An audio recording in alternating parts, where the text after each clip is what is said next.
Hi everyone, I'm Diana Palm of dianapalm.com. I'm so happy you joined me here today to hear a few words from the prologue of my book, Setting Spirits Free. It was late one evening when I got the call.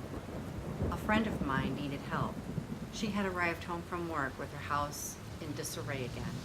Her dog had been barking nonstop for 3 days and it was wearing on him. She was worried that her dog was not sleeping or eating because he was so distressed. I could hear him in the background, bark, growl, bark. It was nonstop. Like she said, I can't see who it is, but someone or something is there. Can you please help me? I closed my eyes and went up to the light to connect.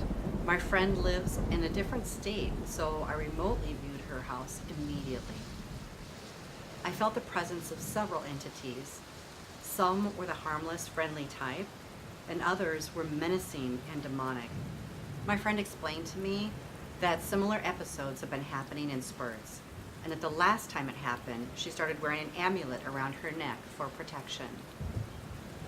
Then she told me her necklace had gone missing a few days earlier. One day it was in her jewelry box, and the next day it was gone. She lived alone and knew that she had not misplaced the necklace. She felt strongly that the necklace protected her, so she was extra careful when taking it off to shower.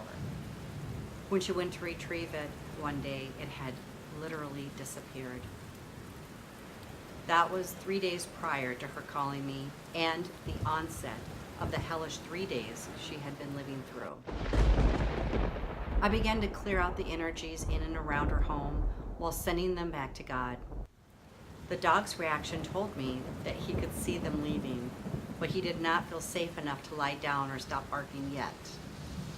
I continued to remove wayward and attached spirits and then filled her home with light to neutralize the energy there. My friend gasped when she felt the shift.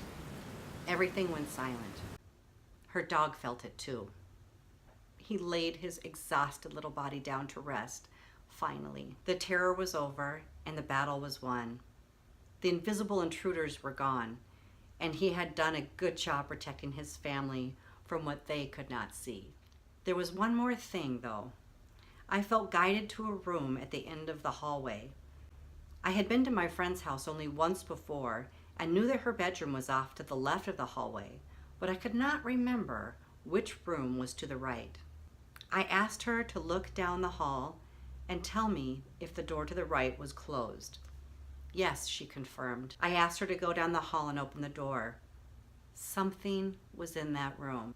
Not knowing what this something could be, she was uneasy about the suggestion, but she looked down at her dog resting peacefully and felt her own sense of relief before she trustingly walked down the hall and opened the door. Another gasp. It took a moment for her to tell me what it was that she had found. Lying on the floor and just inside the room was her necklace that had mysteriously disappeared. She explained that she never even went in that room.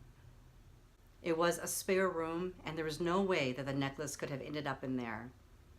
She fumbled with the phone while I stayed connected with her energy to see this through. A moment later, I saw a beautiful blue energy emanate from all around her, and I both felt and saw the Virgin Mary. I told her that the Virgin Mary had just arrived and that she was all around her.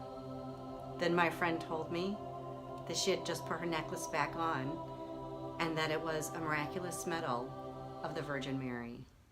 I wasn't always able to hone my abilities as effortlessly as just described.